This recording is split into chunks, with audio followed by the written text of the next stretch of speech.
Hello दोस्तों, the park YouTube channel में आपका स्वागत है। हम लोग जानेंगे बंगाल की खाड़ी में कौन कौन सी नदी गिरती है जो प्रमुख है, अक्सर एग्जाम में पूछा जाता है, उसी के बारे में जानेंगे। और कहाँ से निकलती है, किस राज्य से निकलती है, इसी के बारे में जानेंगे। तो हम जानते हैं बंगाल की खाड़ी में जो लिखा गया नदी है ये सब बंगाल की खाड़ी में गिरती है। तो गंगा नदी ये निकलती है उत्तराखंड से आकर ये बंगाल की खाड़ी में गिरती है। स्वर्ण रेखा, दामोदर और ब्राह्मणी ये झारखंड से निकलती है, ये भी आकर बंगाल की खाड़ी में गिरती है। स्वर्ण रेखा भी बंगाल की खाड़ी में, दामोदर भी बंगाल की खाड़ी में, ब्राह्मणी भी बंगाल की खाड़ी में। ये महानदी निकलती है छत्तीसगढ़ से, ये भी बंगाल की खाड़ी में गिरती है। बैतरनी निकलती है उड़ीसा राज्य से, ये भी बंगाल की खाड़ी में गिरती है। गोदावरी और कृष्णा महाराष्ट्र से निकलती है, ये भी बंगाल की खाड़ी में गिरती है। पेन्नार और कावेरी नदी कर्नाटक राज्य से निकलती है, ये भी बंगाल की खाड़ी में गिरती है। गोगई नदी ये भी तमिलनाडु राज्य से निकलती है, ये भी बंगाल की खाड़ी में गिरती है। और बच गया ब्रह्मपुत्र नदी, ये भी मानेश्वर झील से निकलती है, तिब्बत के मानेश्वर झील से। ये ब्रह्मपुत्र नदी यहाँ पर से आती है, ऐसे अरुणाचल में घुसती है तो इसको ध्यान के नाम से जाना चाहिए। जैसे अरुणाचल से बाहर आती है तो इसको ब्रह्मपुत्र के नाम से जाता है, ये भी आकर बंगाल की खाड़ी में गिरती है। इसी बात पर हाँ दोस्तों, हम जानेंगे कि बंगाल की खाड़ी में कौन कौन सी नदी गिरती है, उसी के बारे में हम जानेंगे। गंगा नदी 2525 किलोमीटर चलकर उत्तराखंड से निकलती है, उत्तराखंड के गौमुख पर्वत से निकलती है और बंगाल की खाड़ी में गिर जाती है। कहाँ से निकलती है गंगा नदी? उत्तराखंड से।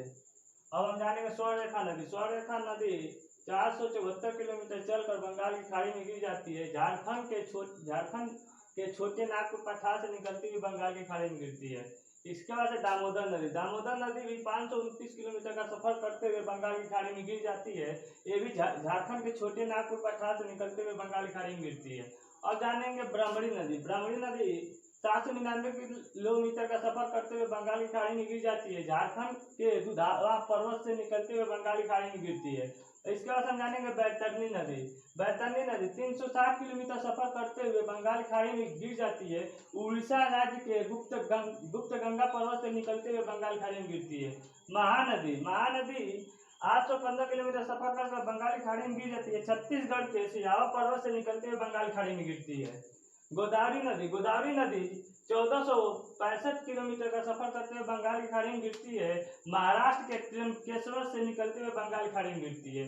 उसके बाद आता है कृष्णा नदी। कृष्णा नदी 1401 किलोमीटर सफर करते हुए बंगाल की खाड़ी में गिरती है। महाराष्ट्र के महाबलेश्वर से निकलते हुए बंगाल की खाड़ी में गिरती है।